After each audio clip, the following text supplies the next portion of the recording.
ke depan, yaitu berikutnya adalah tentang prinsip pengembangan kurikulum. Ini saya ambil dari Prof. Zakia Darajat ya. Yang pertama adalah prinsip relevansi, Ibu dan Bapak sekalian. Jadi tadi relevansi itu berarti kesesuaian ya pendidikan dalam lingkungan hidup murid atau siswa, ya, relevansi dengan kehidupan masa sekarang dan akan datang, serta relevansi dengan tuntutan pekerjaan ya.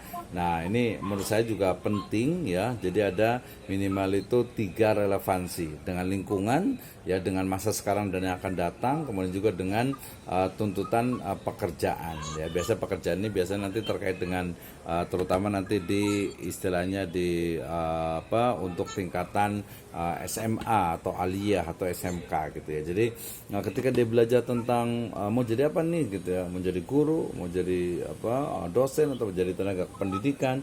Nah, masing-masing itu harus bisa dipahami. Jadi dia ada keterkaitan, ada relevansi ya, sehingga tidak bisa menyambungkan. Karena nanti kata orang-orang bijak gitu, salah satu dari ciri orang cerdas ya itu adalah apa?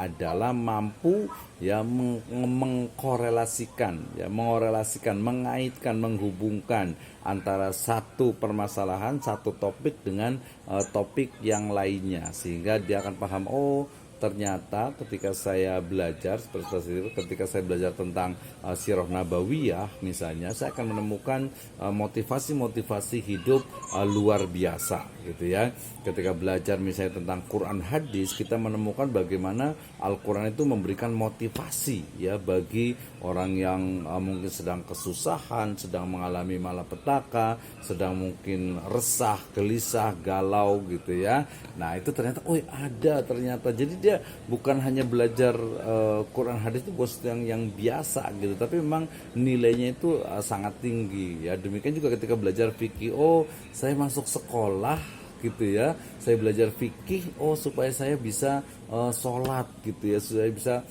berwudu dengan benar, sholat, puasa ya, dan lain sebagainya. Nah, itu bagian juga nanti jangan lupa di bidang istilahnya itu keseharian yang lainnya gitu ya. Jadi relevansi itu menurut Zakia Darajat yang pertama. Yang kedua adalah efektivitas ya.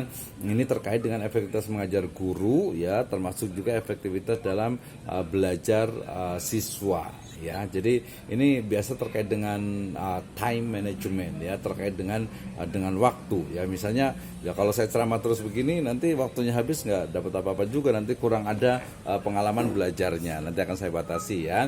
Kemudian yang kedua tadi efektivitas ya, ada pengalaman belajar dan juga penggunaan waktu itu betul-betul dimanfaatkan ya, dengan masing-masing mengakomodir ya dari kebutuhan peserta didik gitu ya.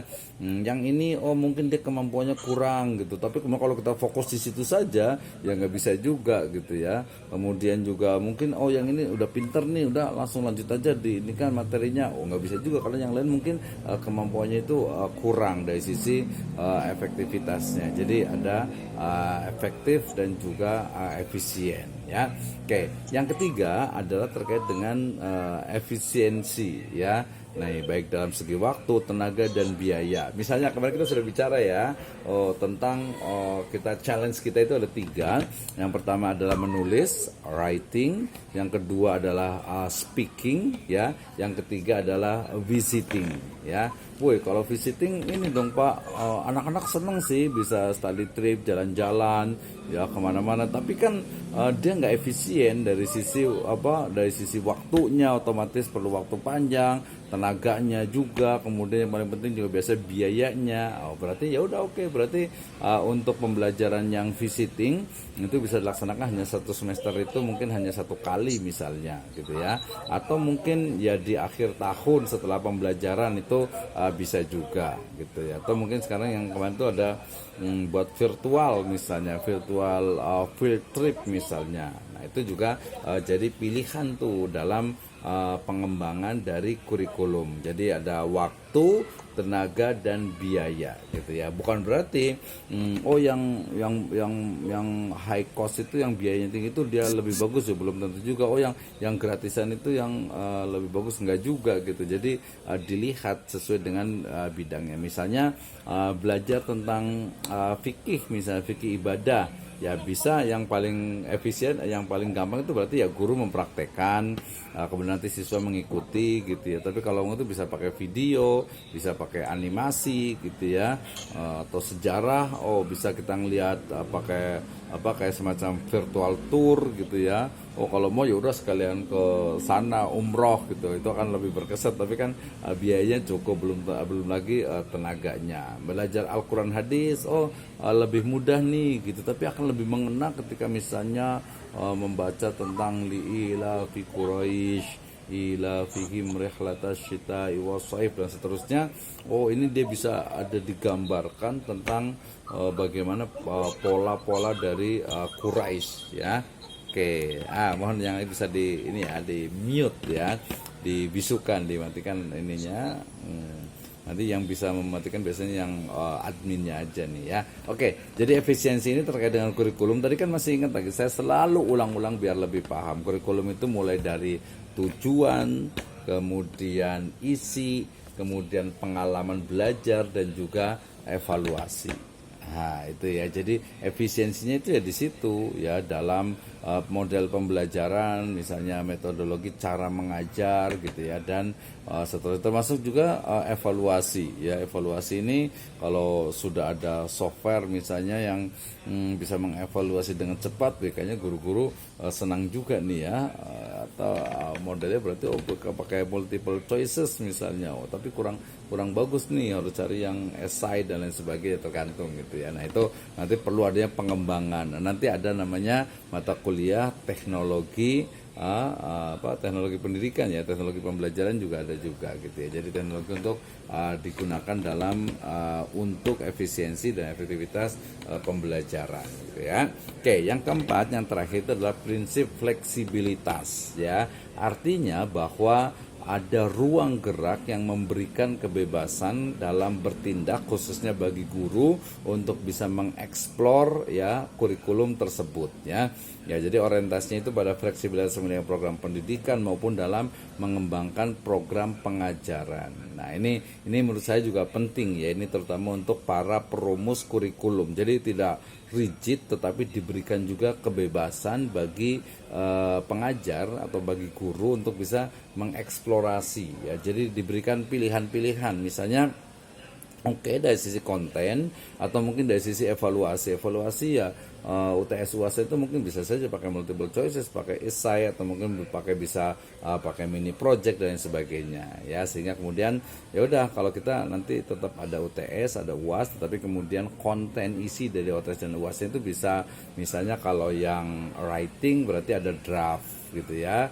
Kemudian kalau yang speaking berarti mungkin nanti ada semacam poster dan lain sebagainya ya untuk acaranya. Kalau yang visiting berarti sudah janjian, sudah ada waktunya, bahkan kalau bisa sudah melakukan kunjungan awal ya, atau survei awal untuk melihat itu gitu ya, untuk melihat apa yang akan kita kunjungi dan materi-materi itu seperti apa. Oke. Ya, itu adalah beberapa dari pengembangan ataupun teori-teori dan juga prinsip-prinsip pengembangan kurikulum ya. Di sini ada tambahan satu lagi dari Sukmadinata yang menambahkan di sini adanya prinsip kontinuitas atau kesinambungan ya, dan juga praktis dalam pelaksanaannya ya. Tadi sebenarnya masuk ke efisien, tapi kesinambungan itu menarik. Nah, kalau kesinambungan ini biasanya dia, ibu dan bapak sekalian, terkait dengan mata pelajaran ya yang diajarkan ini, terutama nanti yang sifatnya itu sistemik ya, runtut ya, misalnya yang SMP ke SMA, jangan sampai nanti ada pengulangan. Nah, termasuk juga ini di perguruan tinggi nih ya, termasuk juga di perguruan tinggi. Jadi misalnya yang sudah pernah kuliah di S1 misalnya, Pak, saya dulu pernah kuliah nih di teori kurikulum. Wah, berarti harusnya beda nih antara teori kurikulum di S1 dengan yang ada di S2. Demikian juga pengembangan kurikulum untuk di S1 dengan S2 itu dia berbeda Berbeda dalam artian apa? Dari sisi kemampuannya. Jadi saya kasih bocoran misalnya nih, ya untuk tesis ya di tujuan penelitian itu sudah tidak ada lagi kata-kata untuk mengetahui gitu ya, tapi sudah kepada to analyze ya, untuk menganalisis ya, untuk menguraikan lah yang di bawahnya ya. Yang paling rendah itu adalah untuk mendeskripsikan. Jadi bukan hanya untuk mengetahui ya, untuk mengetahui, tapi untuk menganalisis. Demikian juga di level tadi, ingat ya, kita kuliah di magister ini adalah di KKNI level ke-8, yaitu sudah bisa untuk develop ya, untuk mengembangkan dan juga untuk membuat sebuah to propose new theories ya, untuk mengusulkan atau membuat ya sebuah teori baru terkait dengan model pembelajaran gitu ya. Mungkin ke depan itu ya, dengan konteks ini sudah